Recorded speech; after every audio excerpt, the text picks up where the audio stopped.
제가 젊은이들과 사역을 할 때 여러분들에게 몇 번 말씀드렸듯이 결혼식을 참 많이 주례했습니다.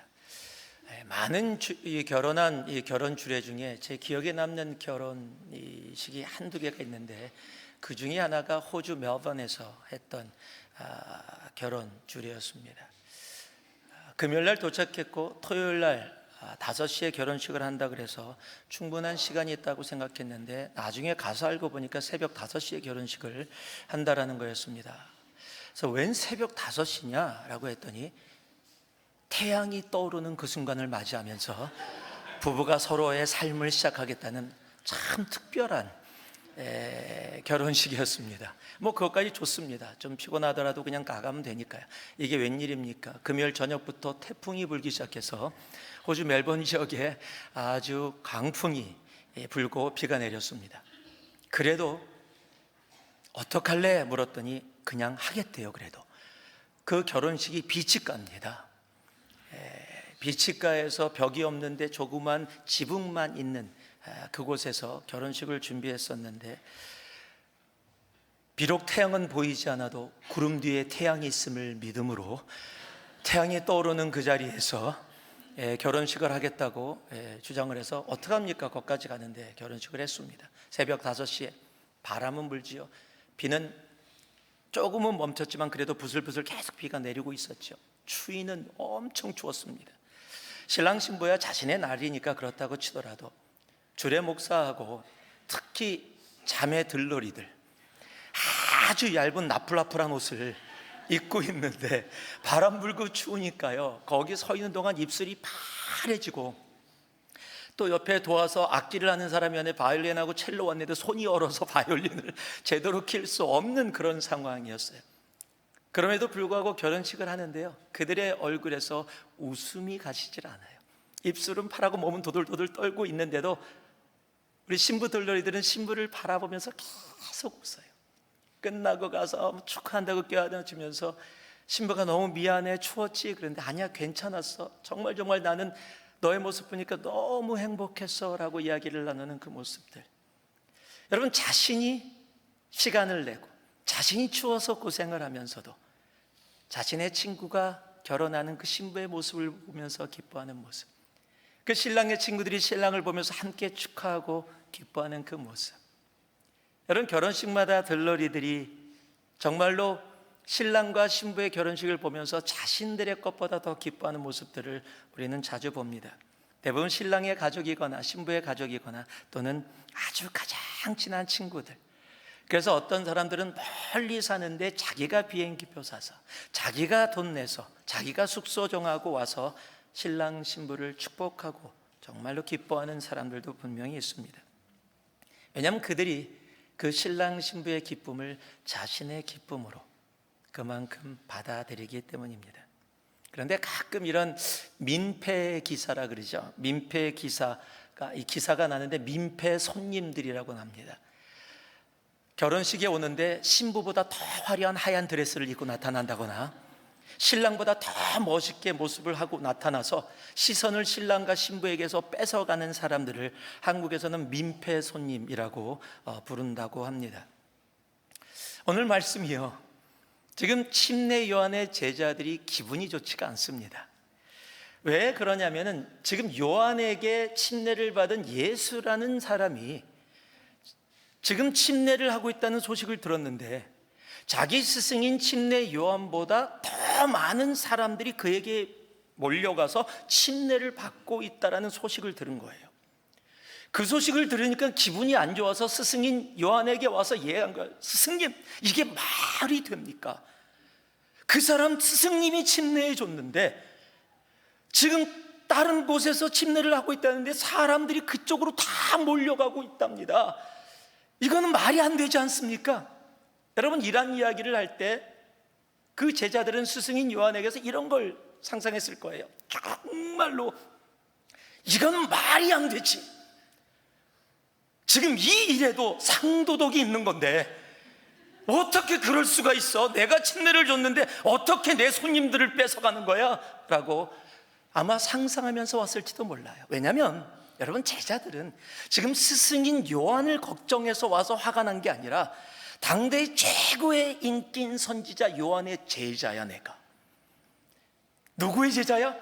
침례 요한의 제자야라고 마음껏 누릴 수 있는 것이 있었는데, 그 인기가 시들해지고 그 인기가 다른 사람에게 넘어가니까 인기 별로 없는 스승의 제자로 살아간다는 것이 별로 마음에 안 드는 거거든요. 그래서 스승도 같이 자기처럼 화를 내고 분을 낼 줄 알았는데, 오늘 말씀에 자신들이 상상도 하지 못하던 대답을 침례 요한이 합니다. 3장 29절, 이 30절입니다. 신부를 취하는 자는 신랑이나 서서 신랑의 음성을 듣는 친구가 크게 기뻐하나니 나는 이러한 기쁨으로 충만하였노라. 그는 흥하여야 하겠고 나는 쇠하여야 하리라 하니라. 여러분, 제자들이 상상하지 못했던 질문, 그 질문의 답을 이렇게 합니다. 여러분, 바로 이 고백이 오늘 말씀의 제목이에요. 예흥나쇠입니다. 한번 따라해 보실래요? 예흥나쇠. 예수님은 흥하고 나는 쇠하고. 이 말씀의 제목에 영어로 조그맣게 적혀 있습니다.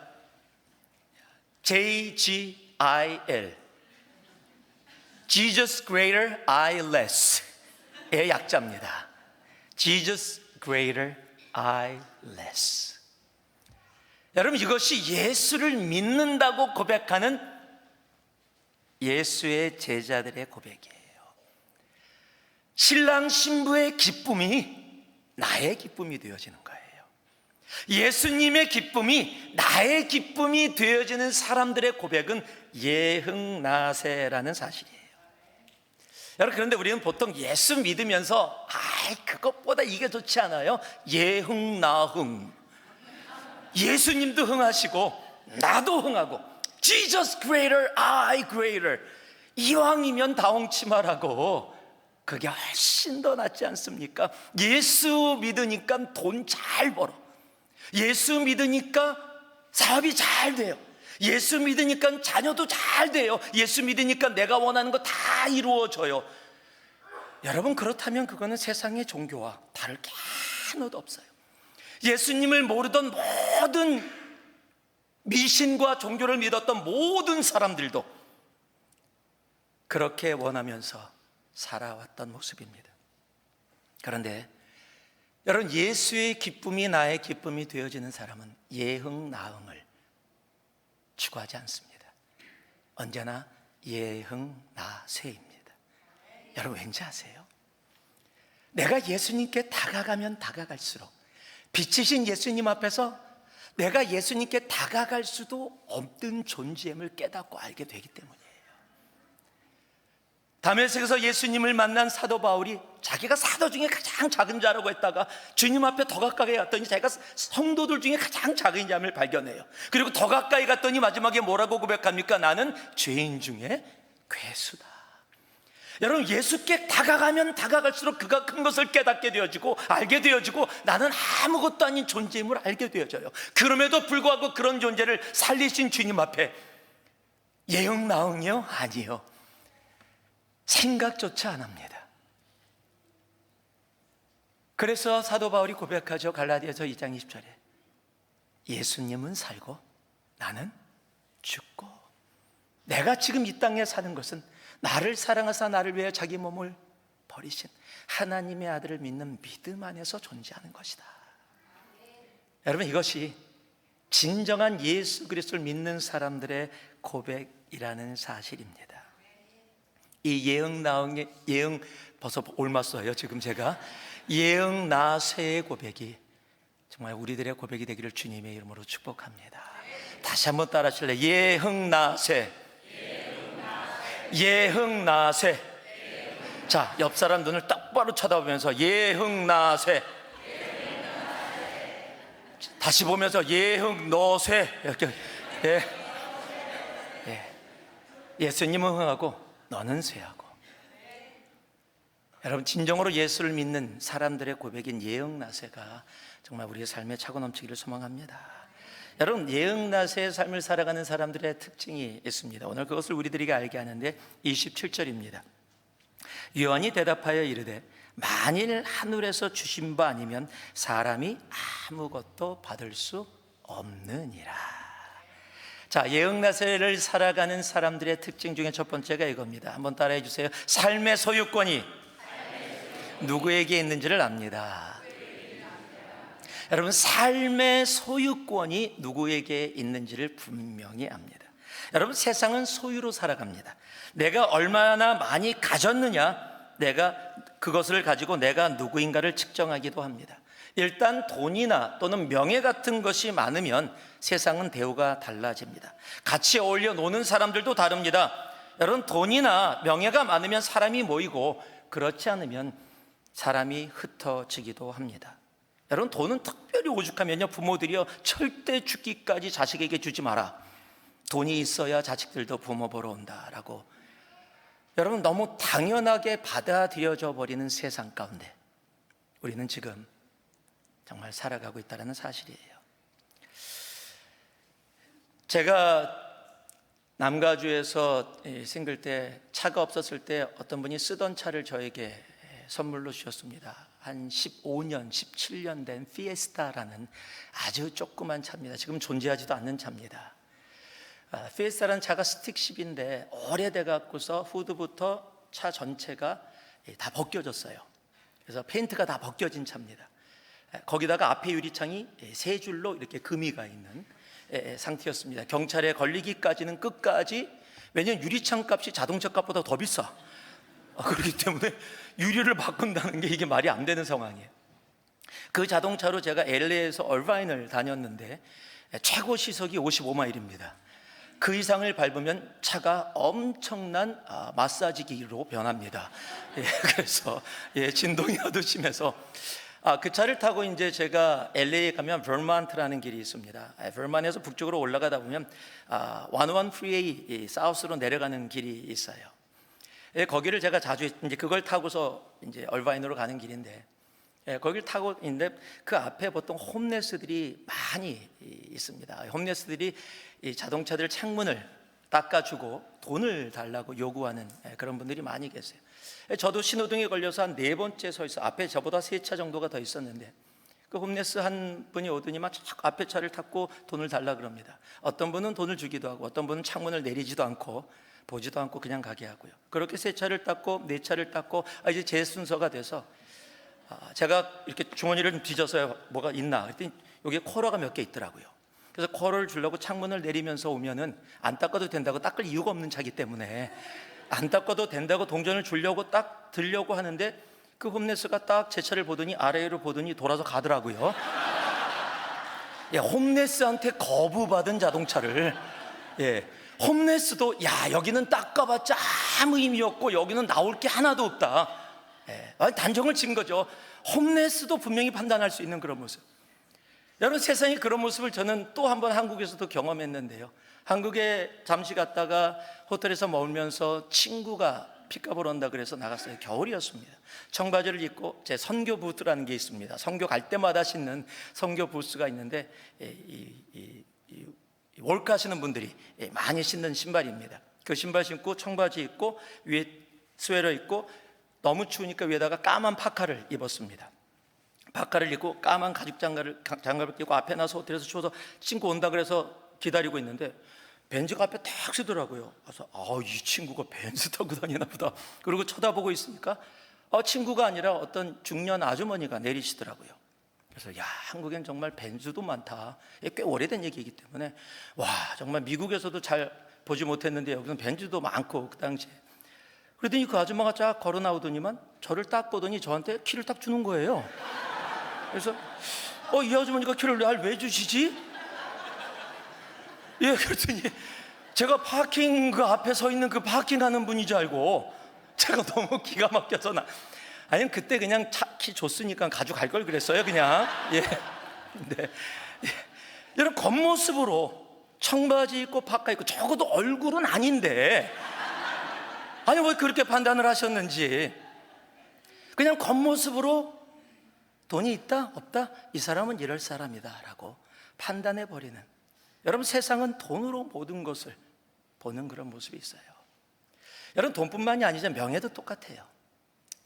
여러분, 세상에서 갖고 있는, 세상에서 주는, 내가 어느 대학 나왔다, 내가 나왔다 못 나왔다, 내가 어디서 공부했다, 내가 어떤 학위를 가졌다, 여러분, 그걸 가지고 세상은 판단하고 이야기를 하죠. 세상뿐만 아니라 교회에서도 마찬가지. 제 평생에 정말 잊지 못할 명함, 여러분 기억나실 겁니다. 제가 찬양 집회를 뉴욕으로 갔다가 싱글 때 거기 어떤 도시 부흥 사르님을 만나서요, 하얀 양복에 하얀 백구두, 빨간 이 넥타이, 목소리도 어서들 와요 이러시는 분이셨어요.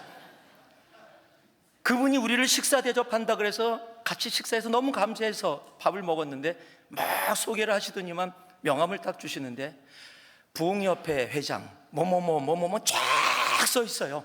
그리고 맨 마지막 줄에 평생 잊지 못합니다. 금식기도 40일 3번. 제가 평생 잊지 못하는 단어예요. 여러분, 40일 금식기도 정말 힘든 거예요. 어려운 거예요. 그거 아무나 못합니다. 정말 존경받을 만한 일이에요. 주님을 향해서 내가 40일을 금식했다는 거. 그런데 그게 명함에 3번 했다라고 기록될 얘기는 아니거든요. 나 이만큼 영적인 사람이야. 나 40일 금식기도 3번 한 사람이야. 여러분, 예수를 믿는 사람들 안에서도 그것이 명예가 되어지는, 그것을 명예로 삼으려고 하는 모습이 지금 우리들이 살아가고 있는 이 세상이에요. 내가 3번을 금식기도 했다는 것이 나의 소유가 되어지고, 학위가 내 소유가 되어지고, 돈이 내 소유가 되어져서 그 소유로 살아가고자 하는 세상. 여러분, 그러다 보니까 더 많이 소유하려고 목숨 겁니다. 그리고 그 소유의 주인이 되어져서 내가 원하는 것을 마음껏 하면서 살려고 사람들은 살아갑니다. 그런 사람들은요, 절대 인생에서 예응나세 선포하지 못합니다. 왜냐하면 인생의 주인공 중심에 내가 있어야 하는 사람들이기 때문입니다. 교회에서 장로를 뽑는 교회들이 있습니다. 그런 얘기를 안타깝지만 종종 듣죠. 장로에 나왔다가 장로 투표에서 떨어지면 상처받고 교회를 떠난다. 여러분, 그것이 너무 당연하게 된 것이 정말 슬픈 일인 겁니다. 여러분, 그 자리가 무슨 자리입니까? 더 낮아지고 더 섬겨지는 자리거든요. 떨어졌다면 하나님이 더 기도하고 더 섬기고 더 준비되라고 하나님이 하시는 건데 상처받고 떠나버립니다. 교회에서 열심히 봉사하다가 인정받지 못하면요, 불평하거나 교회에서 문제를 일으킵니다. 무엇을 하든 자기가 중심에 있어야 된다라고 생각을 합니다. 여러분, 오늘 침례 요한이 분명하게 우리들에게 얘기하는 겁니다. 하늘에서 주시지 않으면 아무도 아무것도 받을 수 없다. 여러분, 내가 가지고 있는 모든 것이 나의 것이 아니라는 겁니다. 오늘 내가 하고 있는 이 호흡도 나의 것이 아니고요, 우리의 자녀도 나의 것이 아니고요, 내 물질도 나의 것이 아니고요, 내가 그렇게 내 거라고 생각되어지는 내 학이나 내가 가지고 있던 모든 것들이 나의 것이 아니라 하나님이 주지 않으시면 내가 받을 수 있는 것은 하나도 없다라는 거예요. 즉, 내가 가지고 있는 모든 것이 누구의 것이다? 하나님의 것이다라는 거예요. 여러분, 제자들이 와서 침례 요한에게 지금 사람들이 다 가고 있어요 라고 할 때 그가 그것에 흥분하지 않았던 이유가 뭔지 아십니까? 자신을 찾아와 침례받던 사람들이 자신이 잘나서 자기가 한 것이 아니라 하나님이 보내주셔서 자신으로 하여금 그들에게 하나님의 나라를 알리게 하셨고, 이제는 예수 그리스도를 통해서 하나님이 하신다면 하나님이 주신 것이기에, 나의 것이 아니었기에 내가 그 일에 대해서 흥분할 이유가 없기 때문입니다. 예응나세를 살아가는 사람은 여러분, 우리의 삶의 소유권이 하나님께 있다라는 것을 분명하게 압니다. 소유권이 자기에게 있다라고 생각하면요, 조금이라도 뺏겼다고 느껴지면 찾으려고 엄청 노력합니다. 불평합니다. 그리고 빼앗으려고 합니다. 다른 정죄까지도 합니다. 그러나 우리 기억해야 합니다. 우리가 갖고 있는 나의 것이라고 생각하는 것은 나의 것이 아니라는 사실입니다. 하나님의 것입니다. 여러분, 우리들의 생명도, 우리들의 호흡도, 우리들의 자녀도, 지금 내가 이렇게 이곳에 와서 예배를 드리며 앉아 있을 수 있는 것도, 여러분, 하나님이 우리에게 주셨기 때문에. 여러분, 그 소유권을 우리들이 온전히 알 수 있어야 합니다. 욥기 1장에 보면 욥의 고백이 담겨 있죠. 모든 것을 잃었습니다. 한순간에 모든 것을 다 잃어버렸습니다. 잘못한 것도 없이 다 잃어버렸습니다. 그런데 그가 여러분 21절에 뭐라고 고백합니까? 모태에서 내가 아무것도 가진 것 없이 알몸으로 나왔으니 내가 알몸으로 돌아가는 것이 당연한 것이다. 그러면서 너무도 유명한 말씀하시죠. 주신 이도 하나님, 거두시는 이도 하나님. 거기에 끝나지 않습니다. 그 고난 가운데 뭐라고 고백해요? 내가 여호와를 찬송하리이다. 그리고 그 다음 절에는요, 욥이 하나님께 불평과 원망을 하지 않았다라고 기록하고 있어요.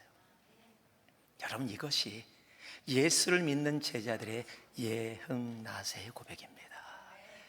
여러분, 예흥나세의 고백의 삶을 살아가는 사람은 그래서 절대 소유권이 나에게 있지 않음을, 하나님께 있음을 알고 그렇게 살아갑니다. 여러분, 그 예흥나세의 고백이 오늘 예배를 드리고 있는 우리 모두에게 임하기를 주님의 이름으로 축복합니다. 모든 것이 하나님의 것입니다. 주시는 이도 하나님, 거두시는 이도 하나님이십니다. 그 하나님께 소유권을 드리고 정말 예흥나세의 고백이 우리의 삶이 되어지기를 살아계신 예수 그리스도의 이름으로 축복하고 또 축복합니다. 예흥나세의 삶을 살아가는 사람들의 두 번째 특징이 있습니다. 28절입니다. 같이 한번 읽겠습니다. 28절 말씀. 내가 말한 바 나는 그리스도가 아니요 그의 앞에 보내심을 받은 자라고 한 것을 증언할 자는 너희니라. 자, 한번 따라해 주시기 바랍니다. 예흥나세의 삶을 살아가는 사람은 나의 정체성을 온전히 압니다. 자, 옆에를 보시면서 이렇게 한번 물어보세요. 정체를 밝혀라. 자, 정체를 밝혀라. 예. 여러분의 정체는 정말 무엇입니까? 한번 정체를 밝혀보시기 바라요.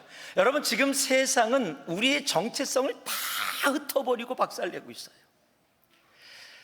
여러분, 몇 년 전에 참 기가 막힌 얘기를 들어서 나눴던 게 기억이 나요. 병원에 아기를 낳으러 갔더니 병원에서 물어보더랍니다. 아기가 태어나면, 지금 아기가 여자인지 남자인지 다 알아요. 그런데 아기가 태어나면 내가 어떻게 어드레스를 해드릴까요? 라고 병원에서 묻더래요. 그걸 들은 부모가 이해를 못했습니다. How do I address your baby? 그래서 무슨 말이냐 그랬더니 남자애가 태어나면 It's a boy 라고 얘기해 줄까? It's a girl 이라고 얘기해 줄까? 아니면 It's a baby 라고 얘기해 줄까? 왜 그러냐면요, It's a boy, It's a girl 이라고 몸에 달려있는 남자, 여자로 표현하는 것이 아니라 아기가 자라서 자기가 18살이 되어지면 자기 성의 정체성을 결정하게 해줄 수 있다는 겁니다. 지금 세상이요, 이미 그렇게 되어버렸어요. 여러분, 그것뿐만이 아니죠. 여러분, 비행기 타고 다니시면은 이제 비행기에서 못 듣는 말이 있습니다. Ladies and gentlemen. 비행기에서 언제나 기장이 환영한다고 이야기할 때 앞에 꼭 Ladies and gentlemen이라고 했었어요. 이제는 절대 못합니다. Everyone. 다른 말 씁니다. 왜냐하면 Ladies and gentlemen이 성차별 용어라고 이야기합니다. 여러분, 실질적으로 그런 일이 있었는데 영국 이 케임브리지 학교의 오프슨 칼리지라는 곳에서 대학원 입학식이 있었어요. 입학식이 마치고 사진을 찍으려고 사람들이, 학생들이 내려오고 있었는데 여학생들이 위쪽에 있었고 남학생들이 밑에 쪽에 있었습니다. 그래서 빨리 와서 사진을 찍어야 되는데 사진사가 사진을 들고 있다가 여학생들이 내려오는데 좀 힘들게 내려오는 거예요. 아마 치마를 입고 있었는지 어떤 상황이었는지. 그래서 사진사가 외쳤습니다. Gentlemen, please help ladies. 신사 여러분, 우리 숙녀들을 좀 도와주세요라고 얘기했는데 그게 이슈가 됐어요. 뭐라고 이슈가 됐냐면 이 오프슨 칼리지 학생회에서 공식적으로 페이스북을 통해서 사진사가 성차별 발언을 했다. 성차별 이슈가 됐는데 모든 젠더에게 안전한 공간이라는 대학 정신에 적절하지 않은 분위기를 조성했다. 사진사의 발언은 부적절했고 젠더적으로 필요하지 않았으며 남을 깔보기 위한 취지였다. 여러분, 이제 젠틀맨, 레이디, 보이, girl, 남자, 여자라는 단어도 함부로 사용할 수 없을 정도로 여러분, 세상은, 사탄은 우리의 정체성을 흩어버리고 있어요. 여러분, 그런데 아세요? 내가 남자인지 여자인지 그 정체성보다 우리에게 더 소중하고 중요하고 우리가 간직해야 될 정체성이 있습니다. 바로 주 안에서 내가 누구인가를 아는 정체성입니다. 여러분, 성경 공부 중에 제가 받는 많은 질문 중에 하나가, 왜 하나님은 에덴 동산에 선악과를 만드셨느냐? 안 만드셨으면 이 땅에 죄가 안 들어왔을 텐데 왜 만드셨느냐? 결국 하나님이, 다 아시는 하나님이 그렇게 하신 거 아니냐라는 질문을 합니다. 충분히 할 수 있는 질문입니다. 그런데 간단하게 말씀드리면 이렇습니다. 여러분, 하나님이 선악과를 에덴 동산에 허락하신 이유는 이겁니다. 하나님은 하나님이시고 우리는 사람이다라는 거예요. 여러분, 에덴 동산을 창조하시고 하나님께서 아담과 하와에게 에덴 동산을 다스릴 수 있는 모든 권한, 이분 짐승에게 이름을 붙일 수 있는 하나님의 권한을 사람들에게 주셨어요.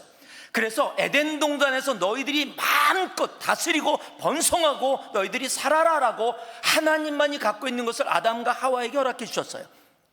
그런데 단 하나, 이것만은 기억해라. 무엇을 할 수 있든지 간에 너희들이 잊지 말아야 할 하나가 있는데, 나는 하나님이고 너희는 사람이다라는 사실이에요. 나는 너희를 창조한 창조주이고 너희는 내가 창조한 피조물이라는 사실이에요. 여러분, 이것이 우리의 정체성의 시작입니다.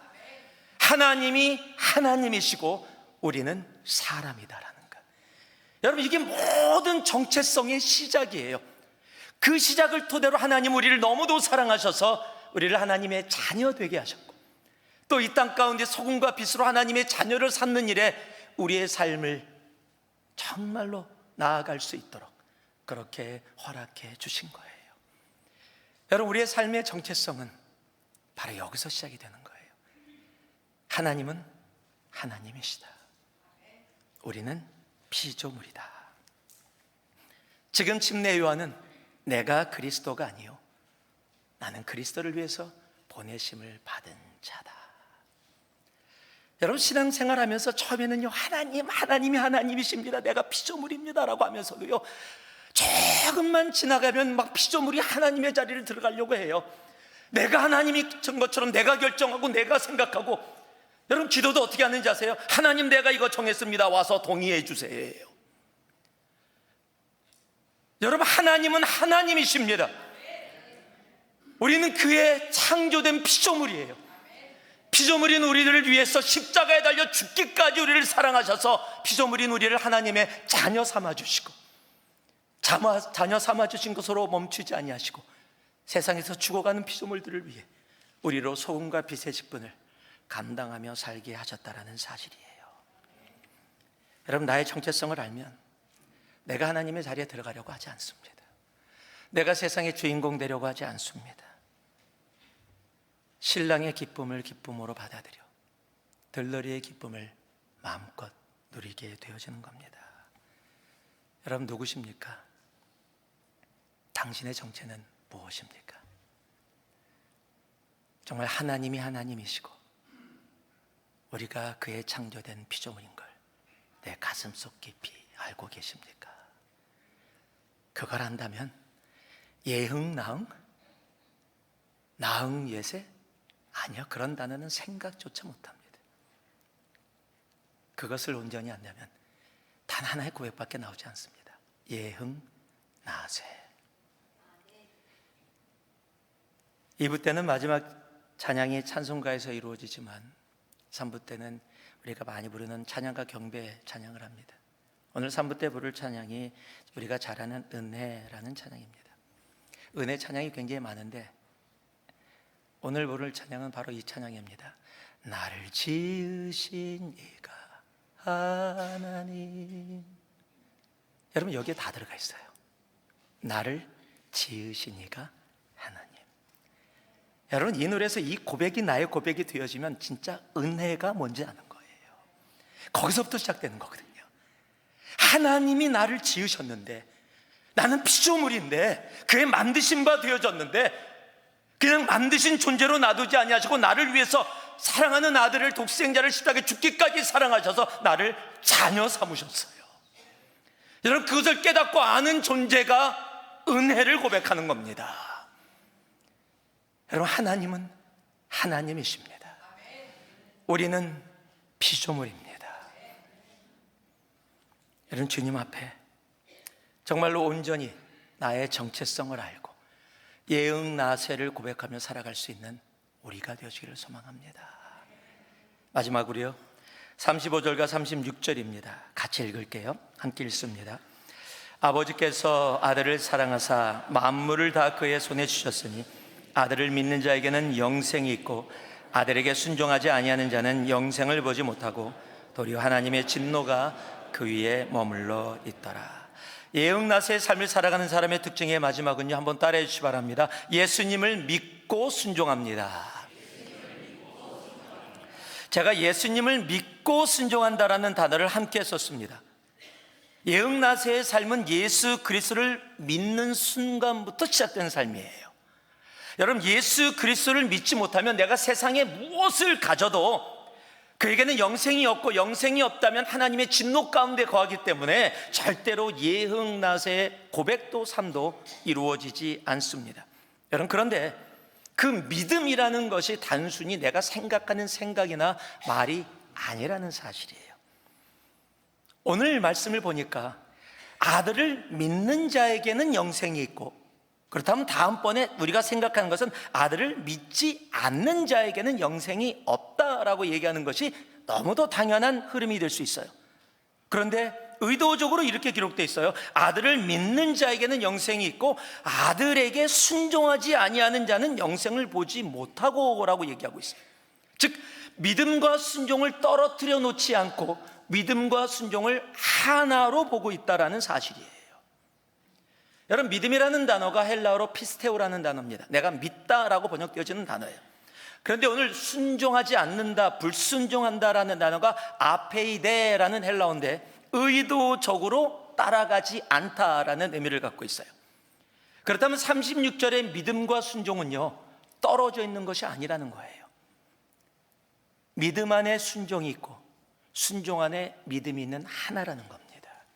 동전의 양면과 같다라는 거예요. 한 면만으로 존재할 수 없다라는 겁니다. 그것을 야고보서는 이렇게 조금 다른 말로 표현합니다. 우리가 잘 아는 야고보서 2장 17절을 보면 이와 같이 행함이 없는 믿음은 그 자체가 죽은 것이라. 여러분, 성경적으로 오랫동안 얘기되어졌던 말씀일지 몰라도 여러분, 이 말씀이 성경 안에 들어오게 된 이유가 뭔지 아십니까? 바로 이것이에요. 여기서 행함은 단순하게 믿음을 보완해주는 얘기가 아닙니다. 이 행함은 믿음 안에 함께 담겨 있는 거예요. 즉, 순종의 삶을 이야기하고 있는 거예요. 야고보서도 로마서도 이야기하는 믿음이 같은 믿음이에요. 그런데 왜 이런 얘기가 나왔어요? 우리가 믿음을 말로 얘기하고 있다. 나는 믿네, 나는 믿네라고 하는데 그 삶에 순종의 삶이 존재하지 않는 믿음, 그 믿음은 아무리 믿는다고 이야기해도 하나님이 말씀하시는 믿음이 아니라는 거예요. 내가 믿습니다라는 그 믿음에는 순종이라는 행함 삶이 함께 담겨 있다라는 거예요. 그곳에서 순종을 빼고서 나는 믿네 말로만 한다고 그것이 결코 믿음이 되어줄 수 없다라는 겁니다. 아브라함은 하나님을 믿었습니다. 그 믿음 가운데 약속대로 이삭을 받았습니다. 그런데 그 이삭을 하나님의 제물로 바치라고 합니다. 죽여서. 여러분, 아브라함은 하나님을 믿습니다. 즉, 하나님이 하신 말씀, 이삭을 통해 하늘의 별처럼 땅의 모래알처럼 많은 자녀들을 가질 것을 믿습니다.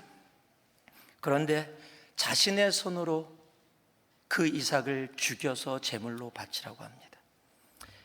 여기서 믿음과 순종은 떨어져 있지 않음을 우리는 분명히 알게 됩니다. 나는 믿어요. 주님 믿습니다. 이삭을 통해서 분명하게 하늘의 별처럼 땅의 모래알처럼 자녀들이 많게 됨을 믿습니다. 그래서 못 드립니다. 내가 하나님을 믿기 때문에 그래서 도저히 못 드립니다. 여러분, 이것은 믿음이 아니라는 겁니다. 믿음과 순종이 따로 존재하면 종종 이런 모습들이 보여집니다. 그러나 믿음과 순종이 하나로 되어져 있는 삶을 살아간다면 이해가 안 돼도 말이 안 돼도 하나님의 말씀을 그대로 따라 행합니다. 그것을 야고보서 2장은 21절 20절은 이렇게 표현하고 있습니다. 우리 조상 아브라함이 그 아들 이삭을 제단에 바칠 때 행함으로 의롭다 하심을 받은 것이 아니냐. 내가 보거니와 믿음이 그의 행함과 함께라고 행함으로 믿음이 온전하게 되었느니라. 여기서 행함으로 의롭다, 믿음으로 의롭다함을 받는 것에 against 되는 말씀이 아니라는 겁니다. 같은 말입니다. 로마서에서 이야기하는 믿음 안에 이미 이 행함, 순종함이 함께 담겨져 있기 때문입니다. 그래서 야고보서가 이렇게 얘기하는 거죠. 2장 26절에 영혼 없는 몸이 죽은 것 같이 행함이 없는 믿음은 죽은 것이니라. 여러분, 순종의 삶이 따라오지 않는 믿음 말만 하는 믿음은 이미 죽은 거라는 거예요. 그는 말뿐인 것이라는 거예요. 성경에서 믿음이 없이는 하나님을 기쁘시게 못하나니라는 그 믿음은 이미 그 믿음 안에 우리가 이야기하는 순종의 삶이 담겨져 있는 믿음이에요. 지금 오늘 그것을 우리들에게 이야기하는 겁니다. 여러분, 예응나세의 삶은 나 주님 믿어요 그러고 내가 원하는 삶을 살아가는 것이 아니라 나 주님 믿어요 하면 주님이 원하시는 삶을 따라가는 것. 여러분, 그것이 바로 예응나세의 삶을 살아가는 삶의 모습이라는 사실이에요. 여러분, 믿음의 순종이, 그 믿음과 순종이 우리들의 삶에 함께 진정한 믿음이 있기를 주님의 이름으로 축복합니다. 그럴 때 우리의 삶의 예응나세, 삶의 고백이 이루어지는 겁니다. 말씀을 마무리하겠습니다. 여러분, 세상의 모든 것을 통해서 나 중심으로 살아가려고 하고 움직이기를 원합니다. 다 납니다. 예수님 믿으면서도 나예요. 내가 원하는 거 하나님 들어주세요. 내가 이만큼 수고했는데요, 내가 이거 했는데요. 언제나 주어가 납니다. 나 중심이에요. 여러분, 그것은 결코 예응나세의 제자된 삶의 고백이 될 수 없어요. 나 잘되게 해주시면 내가 예수님을 위해서 이렇게 한번 멋지게 살아볼게요. 이게 예응나응이거든요. D라는 겁니다. 여러분, 성경은 그런 것을 요구하고 있지 않아요. 성경은 단 하나, 예응나세입니다. 여러분, 그럴 때 하나님은 그곳에서 죽음에서 부활의 영광으로 나가게 하셨듯이 우리가 상상하지 못하고 생각하지 못하는 것으로 하나님은 우리와 함께 하시기 때문입니다.